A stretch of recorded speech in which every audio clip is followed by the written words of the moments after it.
L Shaddai El Shaddai సర్వశక్తిమంతుడా, El Shaddai El Shaddai సర్వశక్తిమంతుడా.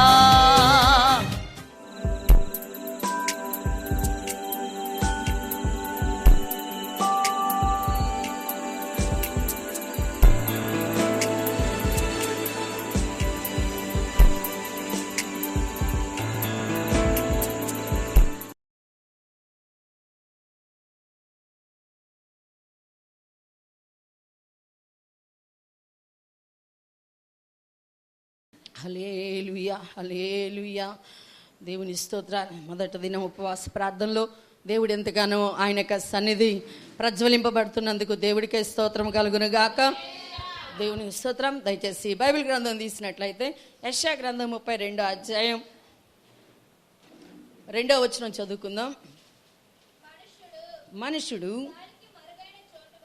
గాలికి మరుగైన చోటు వలెను, గాలివానకు చాటైన చోటు వలెను ఉండును.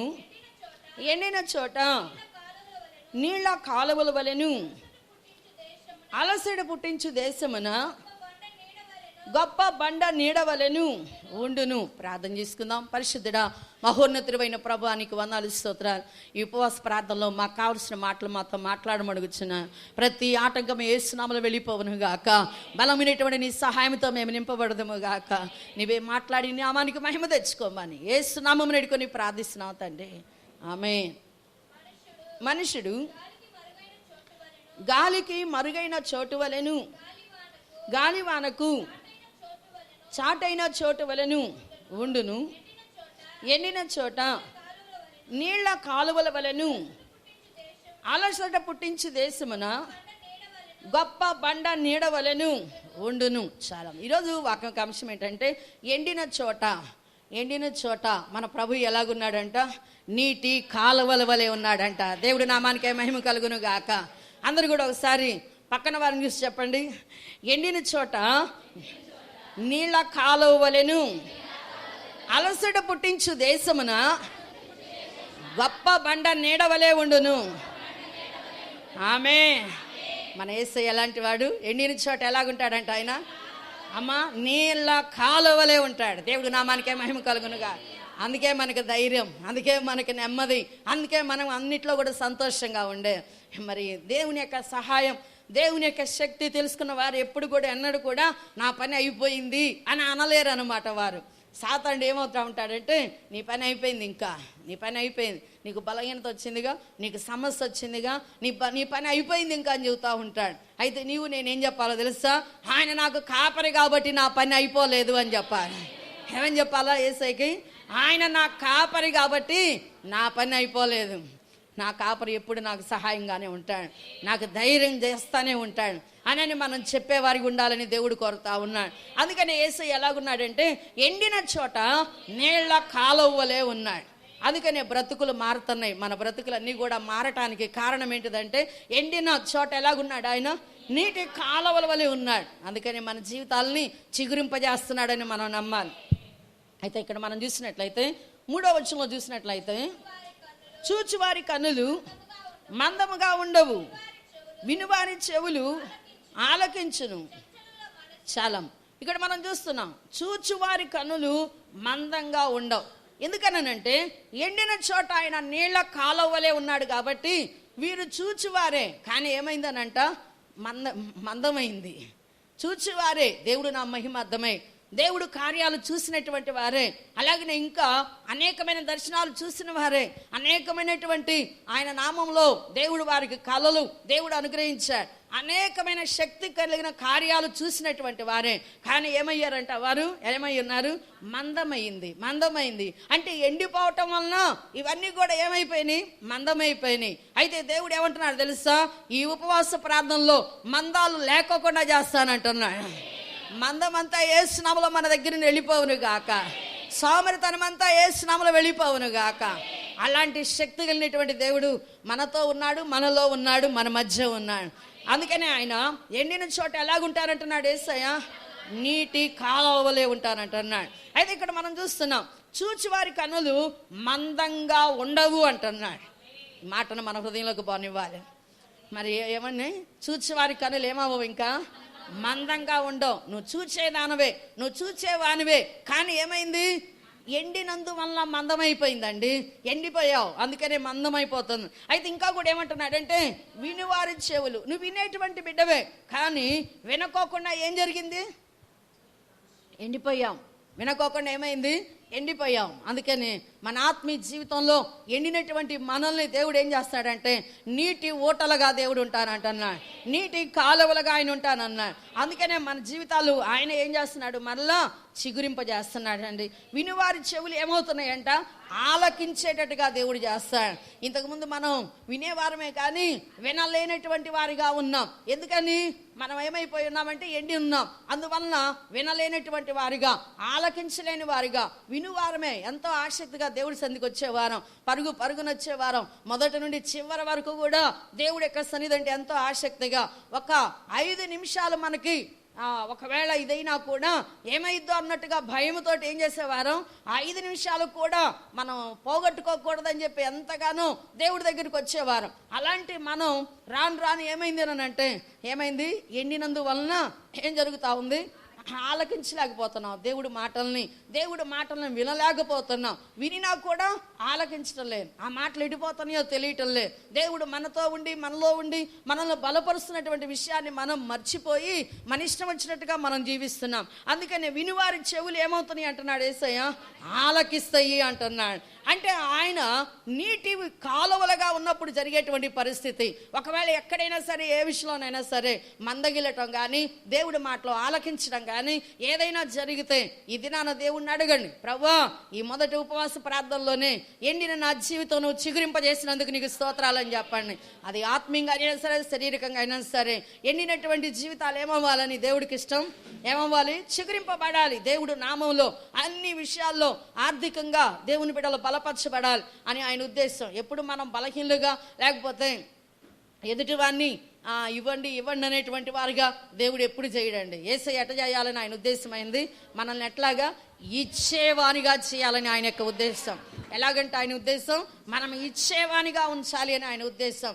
అయితే ఎప్పుడు ఇలాంటివన్నీ కూడా జరుగుతూ ఉంటాయి అంటే మనం వినుకోకుండా ఏమవుతా ఉంటాం? ఆలకించుకోకుండా అయిపోతామే, వినలేకోకుండా ఆలకించుకోకుండా. అలాంటప్పుడు ఏం జరుగుతూ ఉంటాయంటే కొన్ని ఇబ్బందులు ఎదురవుతూ ఉంటాయి. అయినా సరే భయపడుకోకుండా ఎండినటువంటి చోట ఆయన ఎలాగుంటాడనేది మనం గుర్తుపెట్టుకోవాలి. ఎండిన చోట నీటి కాలువలుగా ఉంటానన్నాడు. కాబట్టి ఆ మాటను మనం జ్ఞాపకం చేసుకుంటే ఇప్పుడైనా సరే మరలా దేవుడు ఏం చేయబోతున్నాడు? చిగురింపజేస్తున్నాడు యేసయ్య. అందుకనే వినువారి చెవులు ఏమవుతాయంట? ఇంకా అమ్మా, వినువారి చెవులు ఎలాగుంటాయి? ఆలకించేటట్టుగా దేవుడు చేయబోతున్నాడు. అంత మాత్రమే కాదు, 4వ వచనంలో చూసినట్లయితే చంచల మనస్సు జ్ఞానము గ్రహించును, నత్తివారి నాలుక స్పష్టముగాను త్వరగాను మాట్లాడును. చంచల మనస్సు అంటే అర్థం చేసుకోండి. చంచల మనస్సు అంటే తెలుసు కదా, ఆయన ఒకదాని మీద స్థిరం ఉండదు. ఆయన మరి యేసయ్య దగ్గర ఆయన ఎలాంటి దేవుడో మనం తెలుసుకొని కూడా ఇంకా ఏం చేయలేకపోతున్నాం? నమ్మిక ఉంచలేకపోతున్నాం. అంటే స్థిరమైన మనసు మన దగ్గర ఉండటం లేదు, నమ్మకంగా మనం ఉండటం లేదు. ఎలాగుంటున్నాం? చంచల మనసుతో ఉంటున్నాం. కొంతసేపు చేస్తాడని నమ్ముతాం, ఇక్కడ ఉన్నప్పుడేమో మంచిగా ఉంటాం, మళ్ళీ బయటికి వెళ్ళిన తర్వాత ఏమవుతుంది? చంచల మనసుకు సమయం ఇస్తున్నాం. అందుకని యేసయ్య ఏమంటున్నాడంటే చంచల మనసు కూడా ఎలాగుంటుందంట? జ్ఞానాన్ని గ్రహించేదిగా ఉంటుందంట. దేవుడి నామానికే మహిమ కలుగును గాక. అది ఎప్పుడు జరుగుతూ ఉంటుంది? ఆయన మన జీవితాల్లో ఎండిన చోట ఆయన ఎలాగుంటారంటున్నాడు? నీటి కాలువల వలె ఉంటానన్నాడు. అప్పుడు ఏం జరుగుతుందంటే చంచల మనసు కూడా జ్ఞానాన్ని గ్రహించేదిగా దేవుడు చేస్తున్నాడు. మరి చాలామంది ఏమనుకుంటా ఉంటారంటే ప్రభా నాకు జ్ఞానం లేదు, మరి నాకు అది లేదు ఇది లేదు అనుకుంటా ఉంటాం. అయితే దేవుడు ఏమంటున్నాడంటే జ్ఞానాన్ని గ్రహించేదిగా. ఎవరండి ఇచ్చేది? జ్ఞానం, తెలివి, వివేచన ఇవన్నీ ఇచ్చేది దేవుడే. ఆయన చేతిలోనే సమస్తం ఉంది. అయితే మనం ఏం చేయాలి అని అంటే మనకున్నటువంటి పరిస్థితి చంచల మనసు ఉందా, ప్రభువా నువ్వు మాత్రమే దీన్ని తీసేయగలవయ్యా అని చెప్పి ప్రభు దగ్గర సాగిలిపడే వారిగా ఉండాలి. ఎందుకనంటే ప్రార్థన నువ్వు చేసే కొలది ప్రార్థన పైకి వెళ్ళిపోయింది, కృప కిందికి దిగొచ్చింది. ఆ సహాయం దేవుడు అందిస్తూ ఉంటాడు. ప్రార్థన ఏమవుతూ ఉంటుంది? పైకి ధూపం వల్లే, నైవేద్యం వల్లే యేసయ్య దగ్గరికి వెళ్ళిపోతూ ఉంటుంది. అయితే ఆయన ఏం చేస్తూ ఉంటాడు? మనకి కృప అనుగ్రహిస్తూ ఉంటాడు. నీకేది కావాలి, ఏ పరిస్థితిలో ఉండి నువ్వు అడుగుతున్నావో యేసయ్యని, దేని కొరకు నువ్వు అడుగుతున్నావో దానికి సంబంధించినటువంటి కృపను ఆయన ఏం చేస్తూ ఉంటాడు, మన మీదకి దింపుతూ ఉంటాడు. అందుకనే మరి దేవుడు నా మహిమ అర్థమై చంచల మనసులైనా సరే, ఇప్పటిదాకా మరి చంచల మనసుతో రెండు మనసులు మరి రకరకాలుగా అయిద్దా అవదా అని రకరకాలుగా ఆలోచనలు కలిగి ఉండొచ్చు. అయినా కూడా దేవుడు ఏం చేస్తున్నాడు, జ్ఞానం అనుగ్రహిస్తాను అంటున్నాడు. అంత మాత్రమే కాకుండా నత్తివారి నాలుక స్పష్టంగాను త్వరగాను మాట్లాడేటట్టుగా చేస్తానంటున్నాడు. దేవుడు నామానికే మహిమ కలుగునుగా. నత్తివారి నాలుక, నత్తివారు ఎలాగ మాట్లాడతారు మనందరికీ తెలుసు కదా. ప్రభువులో జీవిస్తా మరి మామూలుగా మనకు బాగానే ఉందండి, పెదవులు మనకు బాగానే ఉన్నాయి, నాలుక బాగానే ఉంది, నోరు బాగానే ఉంది దేవుడు కృప వలన. అయితే దేనికి వచ్చింది నత్తి, దేనికి వచ్చింది, దేవుళ్ళో సరిగ్గా లేము, ఎండిపోయి ఉన్నాం. అందువలన ఏమొస్తుంది, ప్రభు దగ్గర ప్రార్థన చేయలేనటువంటి నత్తి, వాక్యం చదవలేనటువంటి నత్తి. వాక్యం చదవనంటే ఎట్లాగుంటుంది, చదువుతుంటే ఎట్లాగుంది, వాక్యాన్ని పెదవులతో పలకలేకపోతున్నాం, ప్రభుని గణపరచలేకపోతున్నాం. ఇలాంటివన్నీ కూడా వచ్చేది ఎప్పుడు అంటే మన జీవితాలు ఆత్మీయంగా ఎండినప్పుడు ఆ మాటలు బయటికి రావండి. అందుకని నత్తివారి నాలుక స్పష్టంగా త్వరగాను మాట్లాడడం అని చెప్పి దేవుడు అంటున్నాడు. ఒకవేళ ఇప్పటి వరకు కూడా మరి కొంత సమయం ప్రార్థన చేస్తా, కొంత సమయం చేయలేనటువంటి పరిస్థితి, మరి సరిగ్గా దేవుడి యొక్క మాటలు మరి పలుకుతా వాగ్దానాలు ఎత్తి పట్టలేనటువంటి పరిస్థితి, ఇలాంటివన్నీ కూడా ఉంటే యేసయ్య ఏమంటున్నాడు తెలుసా, నువ్వు మంచిగా వాగ్దానాలు ఎత్తిపట్టి ప్రార్థన చేసే వ్యక్తిగా చేస్తానంటున్నాడు యేసయ్య. నత్తివారి నాలుక ఎలాగుంటుందంట, స్పష్టంగా మాట్లాడేటట్టుగా, వాగ్దానాలు ఎత్తిపట్టి ప్రార్థన చేసేవానిగా. మనకి స్పష్టత ఏంటిదండి, అదేనండి, ఇంకా వాగ్దానాలు ఎత్తిపట్టి ప్రార్థన చేయటమే స్పష్టత. నత్తివారిగా ఉండటం యేసయ్యకి ఇష్టంగా ఉండదు. అంత మాత్రమే కాకుండా త్వరగా ఏమవుతుందంట, ఆత్మచేత త్వరగా మాట్లాడేటువంటి వానిగా. మనం అంతకుముందు ప్రార్థన చేయాలంటే కనీసం ఒక్క మాట పలికేసరికి చాలా టైం పట్టేది. అయితే యేసయ్య ఏమంటున్నాడు తెలుసా, మరి త్వరగా అంటే ఆ మాటలు నీ యొక్క నోటికి ఆయన అందిస్తూ ఉంటాడు అన్నమాట. అలాగనే దేవుడు చేస్తానంటున్నాడు. ఇవన్నీ కూడా దేవుడు మరి ఎందుకు ఇలాగన జరిగించడం అంటే, ఆయన బిడ్డలు ఎండిన వారు ఎండినట్టుగా ఉండకూడదు. అది ఎలాగుండకూడదంటే, ఆయన బిడ్డలు ఎండిన వారు ఎండినట్టుగా ఉండకూడదు. ఆయన నీటి కాలువగా ఉన్నాడు కాబట్టి మనం ఎలాగుండాలి అని అంటే ఇప్పుడు చెప్పబడిన ఈ విధంగా మనం ఉండాలని దేవుని యొక్క ఉద్దేశమైంది. అందుకని ఎండిన చోట ఆయన నీటి కాలువ వలె ఉండును, అలాగే అలసట పుట్టించు దేశమున ఎలాగున్నాడంటే యేసయ్య, గొప్ప బండ నీడవలే ఉన్నాడంట యేసయ్య. నేనున్నాను, నువ్వెందుకు ముందుకెళ్ళిపో, నువ్వు అలసిపోయి ఉన్నావా, నేను నీకు ఎలాగుంటాను, గొప్ప బండ నీడవలే ఉంటానంటున్నాడు యేసయ్య. నీడవలే ఎప్పుడు కూడా నిన్ను వెంటాడుతానే ఉంటాడు, నీకు కాపుదలుగానే ఉంటాడు. ఆయన ఎప్పుడు కూడా మర్చే దేవుడు కాదు. మనం అనుకుంటా ఉంటాం మరి అలసిపోయి ఏమైపోయి, మనం అలసిపోయి దేవుడు నన్ను చూడటం లేదేమో అనుకుంటా ఉంటాం. కానీ దేవుడు ఏమంటున్నాడంటే, అలసిన వారి దేశమున ఎలాగుంటానంటున్నాడంట, గొప్ప బండ. అలసిపోయి ఇంకా నా వల్ల కాదు, ఇక నేను ముందుకు పరిగెత్తలేను, నేను ఒక్క అడుగు కూడా వేయలేను అనుకున్నటువంటి అలసిపోయినటువంటి ఆ సమయంలో దేవుడు ఎలాగుంటాడంట, గొప్ప బండ నీడవలే ఉంటాడు ఆయన. ఎందుకంటే క్రీస్తు అనే బండ కాబట్టి ఆయన నీకు ఎలాగుంటాడు, నీడగా ఉంటాడు. పేతురు కూడా ఊరకొరకే అలసిపోతా ఉన్న సమయాల్లో చెప్పాడు, నువ్వెవరు అని చెప్పాడు పేతురుతోటి, అమ్మా రాయి బండ నువ్వు బండ అని చెప్పాడు. అందుకని మన జీవితాల్లో మనం క్రీస్తు అనే బండ మీద పునాది ఎప్పుడైతే వేసుకుంటామో మనం కూడా ఎలాగుంటాం, బండవలే ఉండటానికి దేవుడు సహాయం చేస్తాడు. అలిసిపోయేటువంటి సమయంలో కూడా దేవుడు ఏం చేస్తాడు, అలవకోకుండా దేవుడి సహాయాన్ని మనం పొందుకోగలం. ఎందుకని దేవుడి కొరకు నిన్న మనం చెప్పుకున్నాం దేవుని వాక్యంలో, ఎవరైతే దేవుని కొరకు ఎదురు చూస్తూ ఉంటారో వారి జీవితాలు ఎలాగుంటాయి, దేవుడు నా మహిమ అర్థమై ఎలాగుంటాయి, నూతన బలముతో నింపబడతారు. పక్షి రాజుల వలె పైకి ఎగిరేటువంటి వారుగా వారు ఉంటారు. అందుకనే మనం అందరం కూడా ఎండిన చోట ఆయన ఎలాగుంటారు అన్నాడు, నీటి కాలువలే ఉంటానన్నాడు. అలసినటువంటి దేశం అని ఆయన ఎలాగుంటారంటున్నాడు, గొప్ప బండ నీడవలే ఉంటాను. ఈ మాటలు మన హృదయంలో భద్రపరుచుకొని మన నోటితో పలికేటప్పుడు దేవుడు ఏం చేస్తాడంటే ఖచ్చితంగా మన జీవితాలను మార్చేటువంటి దేవుడు అని చెప్పి మనం తెలుసుకోవాలి. అయితే ఇంకా కూడా మనం దేవుని వాక్యంలో చూస్తే యెషయా గ్రంథంలో చూసినట్లయితే 25వ అధ్యాయం 5వ వచనం చదువుకుందాం. ఎండిన దేశములో ఎండ వేడిమి అణిగిపోవునట్లు నీవు అన్యజనుల ఘోషను అణిచివేసితివి, మేఘఛాయ వలన ఎండ అణిచివేయబడినట్లు బలత్కారుల జయ కీర్తన అణిచివేయబడును. చాలా ఇక్కడ మనం చూస్తున్నాం, ఎండిన దేశంలో ఎండ వేడిమి అణిగిపోవునట్లుగా ఏం చేస్తున్నాడంట దేవుడు? అన్నిల ఘోషణ ఏం చేస్తున్నాడు? యేసయ్య అణిచివేస్తున్నాడు. దేవుడి నామానికే మహిమ కలుగును గాక.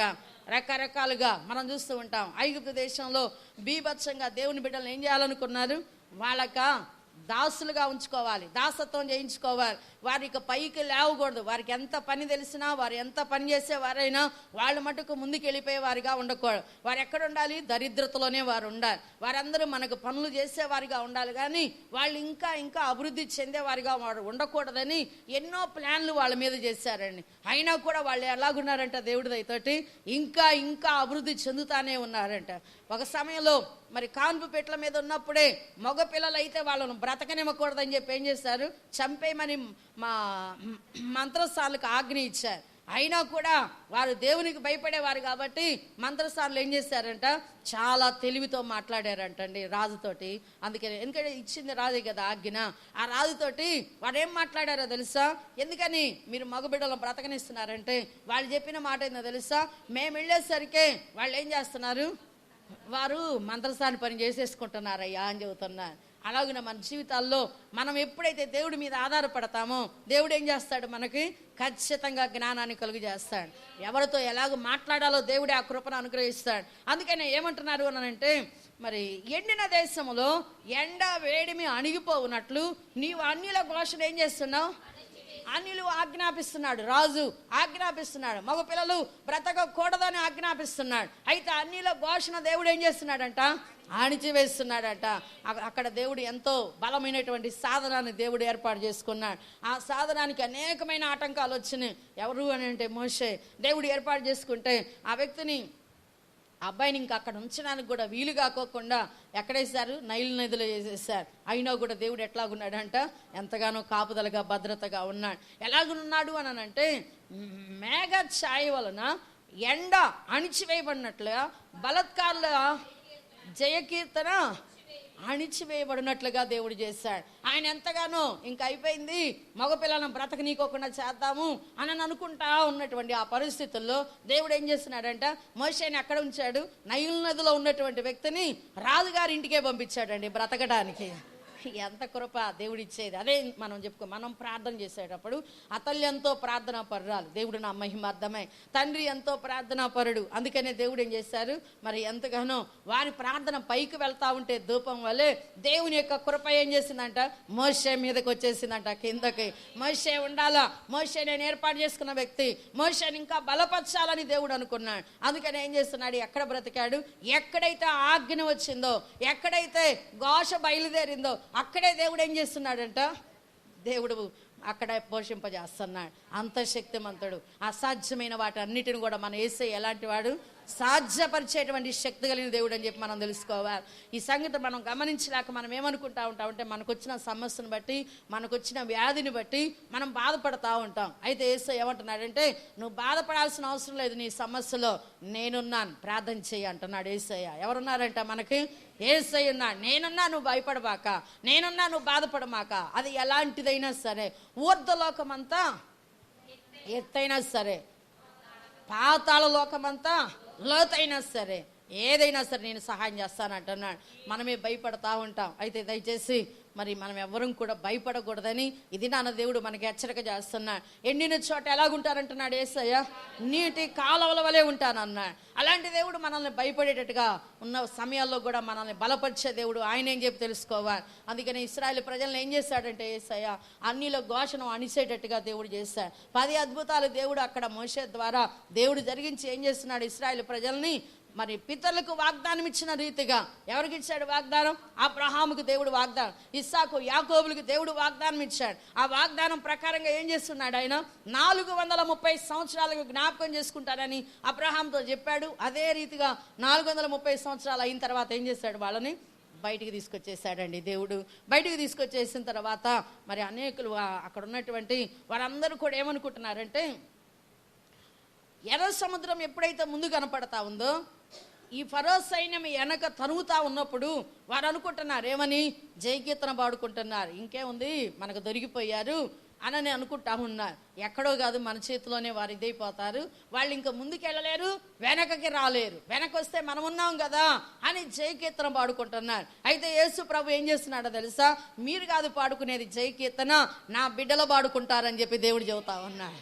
మరి ఏం చేశాడు యేసయ్య, ఎర్ర సముద్రం శత్రువులందరినీ కూడా అణిచివేసి అన్నిల ఘోషణంతా కూడా ఇక మాట్లాడుకోకుండా దేవుడు చేసి ఏం చేసి ఉన్నాడు, వాళ్ళందరిని అణిచివేసి వీళ్ళు జయకీర్తన పాడుకునేటట్టుగా దేవుడు చేస్తూ ఉన్నాడు. అందుకనే ఈ సమయంలో మనం అందరం కూడా గమనించాల్సింది, దేవుడు ఏదైనా చేయగలను. ఏం చేస్తున్నాడంటే యేసయ్య, మేఘ ఛాయ వలన ఎండ అణిచివేయబడినట్లు బలత్కారుల జయకీర్తన ఏమైంది, అణిచివేయబడింది అని చెప్పి మనం తెలుసుకోవాలి. దేవుడు ఏమైనా చేయగలడని మనం తెలుసుకోవాలి. ఒకసారి దేవుని వాక్యంలో మనం చూస్తే మత్తయి సువార్తలో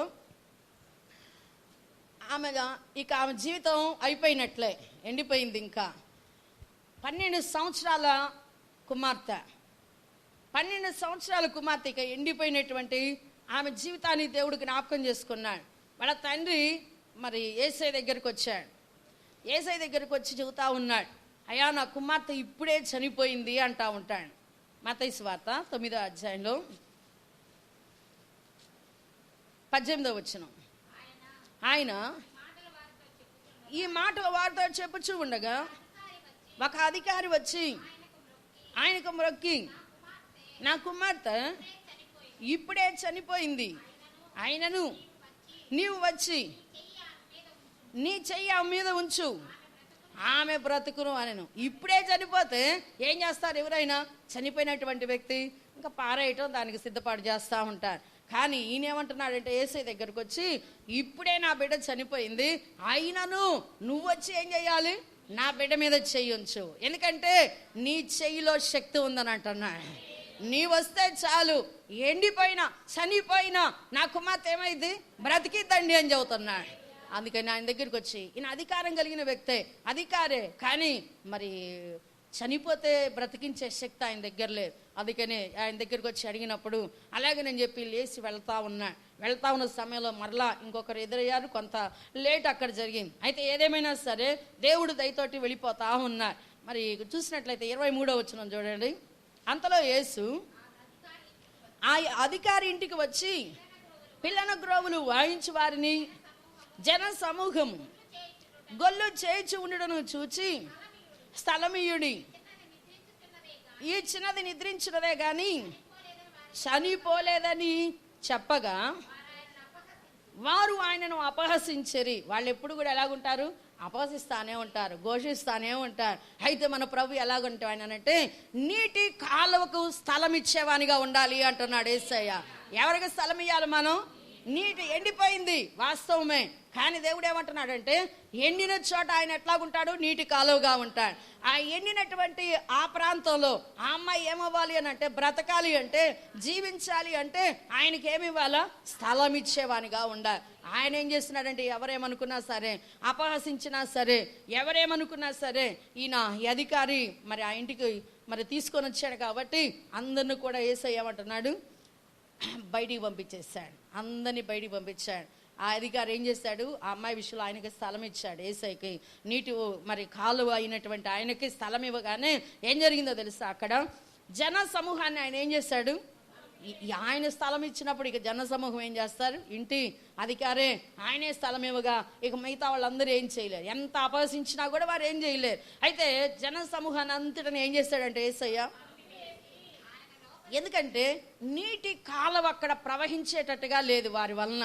ఎవరి వలన, జన సమూహం వలన. అక్కడున్న జన సమూహం వలన నీటి కాలువ ప్రవహించడానికి వీలు లేకోకుండా ఉంది. స్థలం ఇవ్వలేనటువంటి పరిస్థితుల్లో వారు ఉన్నారు. అందుకని వారందరినీ బయటికి పంపించేశాడు. బయటికి పంపించి ఆయన ఏమంటున్నాడంటే, ఆయన లోపలికి వెళ్ళి వాళ్ళని బయటికి పంపించాడు. ఈయన ఏం చేస్తున్నాడు, లోపలికి వెళ్ళాడు. లోపలికి వెళ్ళి ఆయన చెప్పే మాట ఏందో తెలుసా, ఆమె చెయ్యి పట్టుకొనగానే ఆ చిన్నది లేచెను. అధికారి యొక్క ఆలోచన ఏంటంటే, నా బిడ్డ ఇప్పుడే చనిపోయింది, అయినా కూడా నువ్వు వచ్చి ఏం చేయాలి, నీ చెయ్యి ఆమెను పట్టుకోవాలి, ఆమె మీద ఉంచాలి. ఆమె మీద ఉంచితే ఆమె ఏమైద్ది, ఆమె లేచిద్ది, ఎండిన ఆమె బ్రతికిద్దండి అని చెప్పి చెబుతా ఉన్నాడు. ఆయన విశ్వాస ప్రకారంగా అక్కడ దేవుడు ఏం చేసి ఉన్నాడు. వెళ్ళిన తర్వాత ఆమె చెయ్యి పట్టుకోగానే ఆ చిన్నది ఏమైందంట, లేచిందంట దేవుడు నామంలో.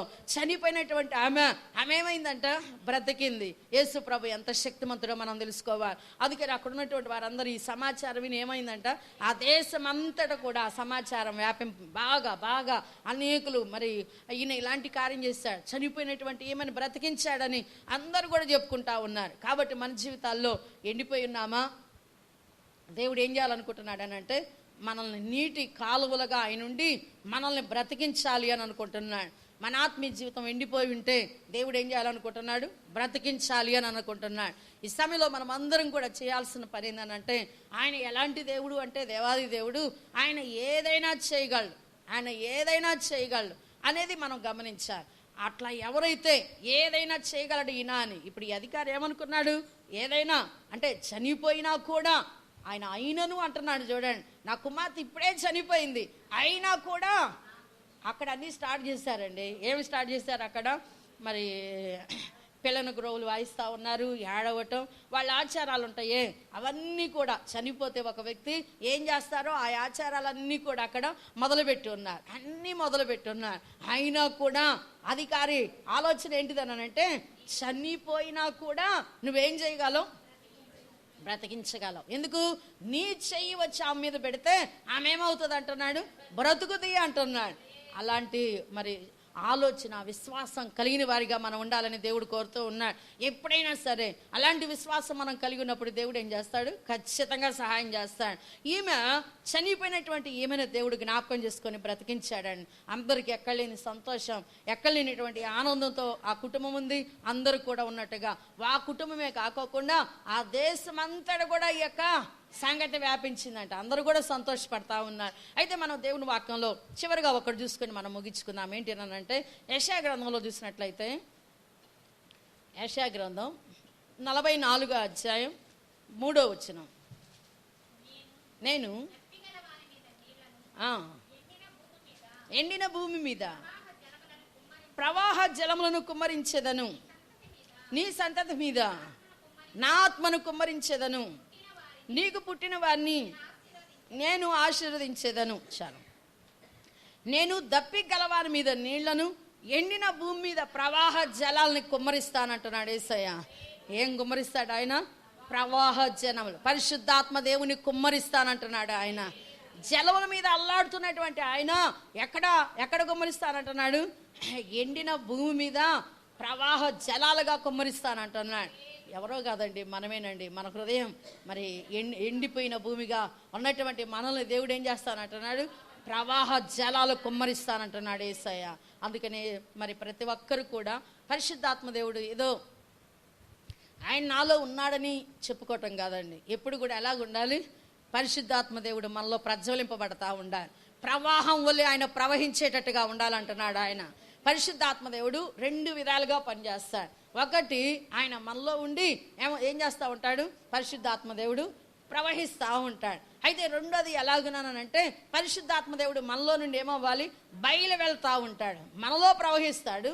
రెండోది ఏమవుతుంది, మనలో నుండి బయలు వెళ్తూ ఉంటాడు. మనలో నుండి బయలు వెళ్ళే కొలది మనలో మనం ఏం చేసుకుంటా ఉండాలి, మనలా మనలో దేవుని యొక్క శక్తి ప్రవాహం మనలో ప్రవహించేటట్టుగా మనం ఉండాలి. అందుకనే యేసయ్య ఏమంటున్నాడంటే ఇక్కడ, నేను దప్పిక గలవారి మీద నీళ్లను, ఎవరైతే దప్పిక కలిగి ఉంటారో వారి మీద మాత్రమేనండి. దప్పిక లేకోకుండా ఉంటే ఇంతవరకు చాలే అనుకుంటే ఏముండదు, అలాగే ఉంటాం. అందుకనే యేసయ్య ఏమంటున్నాడంటే, నేను దప్పిక గలవారి మీద నీళ్లను, ఎండిన భూమి మీద ప్రవాహ జలములను కుమ్మరిస్తాను, అలాగే నేను నీ సంతతి మీద నా ఆత్మను కుమ్మరిస్తాను, నీకు పుట్టిన వారిని నేను ఆశీర్వదిస్తాను అంటున్నాడు.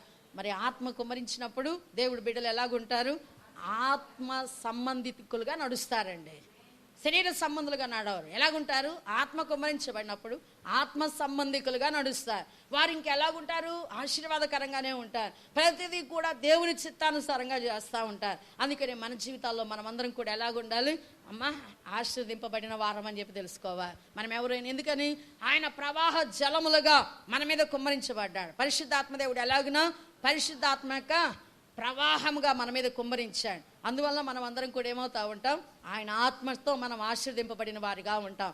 మనమే కాదు, మన బిడ్డలకు కూడా, మన బిడ్డల మీద కూడా ఏమంటున్నాడు యేసయ్య, నా ఆత్మ మీ సంతతి మీద ఏం చేస్తానంటున్నాడు ఆయన, కుమ్మరిస్తానంటున్నాడు. ఆ ఆత్మ ద్వారా వారు ఏం చేస్తూ ఉంటారు, దర్శనాలు చూస్తూ ఉంటారు, ప్రవచనాలు పలుకుతూ ఉంటారు, అలాగనే కలలు కనేవారిగా ఉంటారు పెద్దవారు. ఇంకా రకరకాలుగా దేవుడు కార్యాలు వారిలో జరుగుతూ ఉంటాయి. అందుకనే దేవాది దేవుడు ఎండిన భూమి మీద ప్రవాహ జలాలను ఏం చేస్తానంటున్నాడు, ఆయన కుమ్మరిస్తానంటున్నాడు. ఇంత గొప్ప దేవుడు మనతో ఉన్నాడు, మనలో ఉన్నాడు.